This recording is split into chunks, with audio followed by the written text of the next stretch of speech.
What's up guys? Kumusta kayo? It's me again, Joseph Kate. So for today's video guys, let's talk about Security Bank All Access account. So ano nga ba yung kakailanganin yung i-provide? Magkano nga ba yung kailangan yung i-provide para makapag-open kayo ng Security Bank All Access accounts? Pero bago yun, nais muna kitang imbitahan na mag-subscribe sa YouTube channel ko kung bago ka pa lang kasi marami pa po akong i-share ng mga tutorials, knowledge, and experience of mine in the future. Kaya naman huwag niyong kalimutan mag-subscribe para updated kayo lagi sa mga vlogs na i-upload ko. Yun lang po at sobrang maraming salamat po.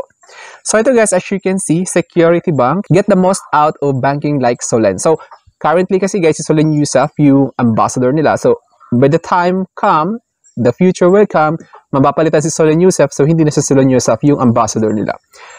Share ko lang. Check out our all-in-one all-access account with free life insurance coverage up to 3 million with no medical requirement.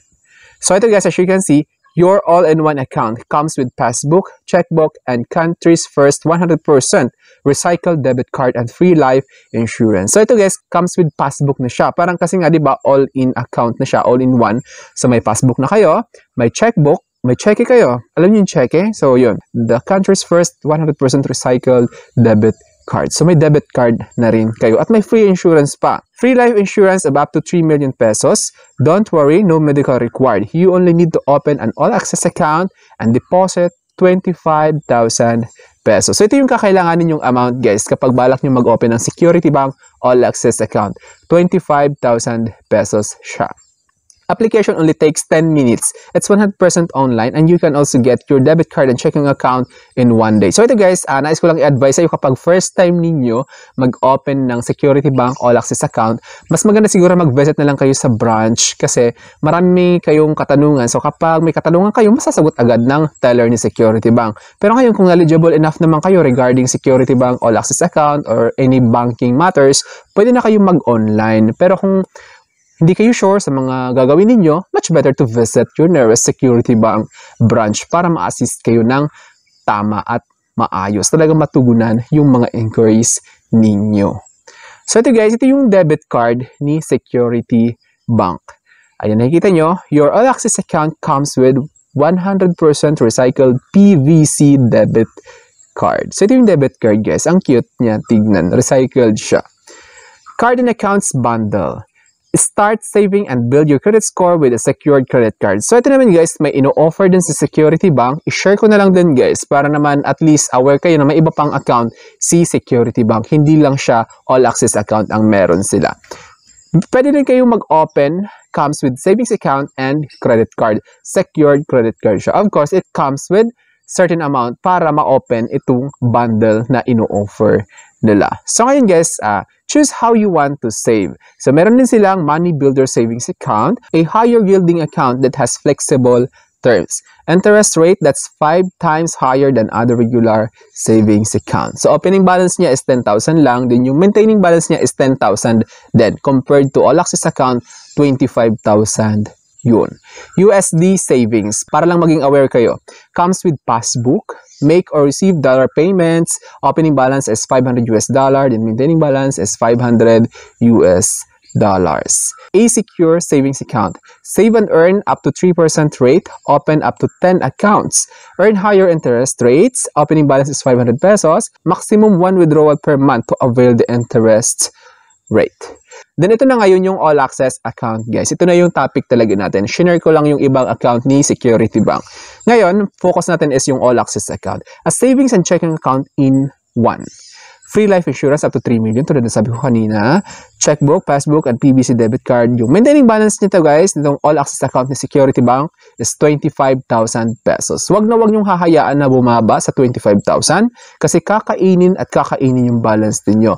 Bakit? Kapag 2 consecutive months, mababa sa 25,000, every month matcha-charge kayo ng 300 pesos na service charge sa account ninyo. At lahat po ng bangko ay ganon. Since nilagay dito is maintaining balance is 25,000, dapat maintain yan, hindi bababa sa 25,000, 25,000 pataas dapat lagi yung laman niyan. So ito guys, ito yung quick details guys. Maintaining balance is 25,000 tulad ng sabi ko. Balance to earn interest is 100,000. So nais kong malaman ninyo guys na yung kailangang balance or yung kailangan ka-deposit doon para makapag-earn kayo ng interest is 100,000 pesos. Yung 25,000 is hindi siya mag-earn. Interest rate per annum is 0.05%. So ito yung tutubuin ng 100,000 guys per year, 0.05%. Free life insurance up to 3 times of your average daily balance up to 3 million. So, ibig sabihin guys, halimbawa 100,000 yung laman. So, yung life insurance niya is 300,000. Tapos kung 1 million, 3 million yung makukuha ninyo. Pero kung 2 million, hanggang 3 million lang yung pwede nilang ibigay kasi up to 3 million lang yung qualified or yung cap nila. Hanggang doon lang. So, kapag 2 million yung laman, hindi niyo makukuha yung 6 million kasi di ba 3 times. Kung 1 million lang, yun yung 3 million. So, ganun na siya.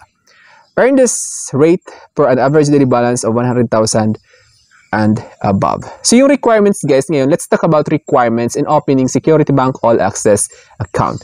For resident citizen, non-resident citizens, and resident alien, 1 primary valid ID and 2 secondary valid IDs. For non-resident alien naman is passport or alien certification of registration.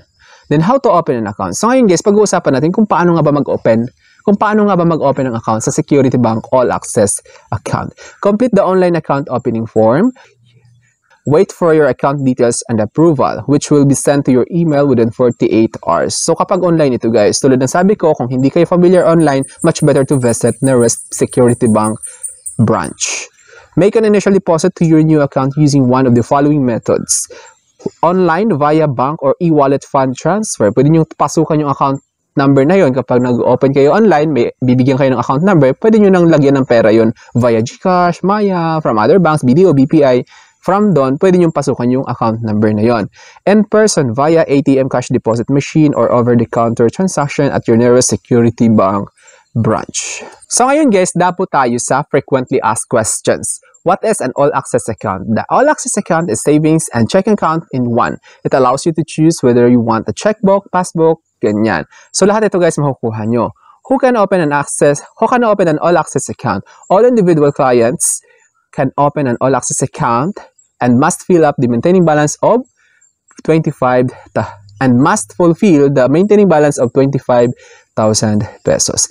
Can I get all the banking essentials, checkbook, passbook, and PBC, debit, MasterCard? Yes, pwede nyo makuha lahat yun guys. Then, how to request checkbook? If you open your account in branch, so mas maganda sa branch guys, you may request a checkbook after account open. So, pagkatapos ng open, pwede na agad din nyo makuha yung checking account. For accounts opened online, please go to the nearest branch so we can assist you. Kailangan nyo pumunta ng pinakamalapit na branch sa inyo. Is my first book checkbook free of charge? So, libre nga ba? Yes, libre yung pinakauna nyo checkbook account. Complimentary when you make 25,000 initial deposit into your account. So, kapag nag-deposit yung 25,000, free yung unang checkbook account. The next time, may bayad na, of course. If I choose to get a checkbook later, can I still get my first checkbook free of charge?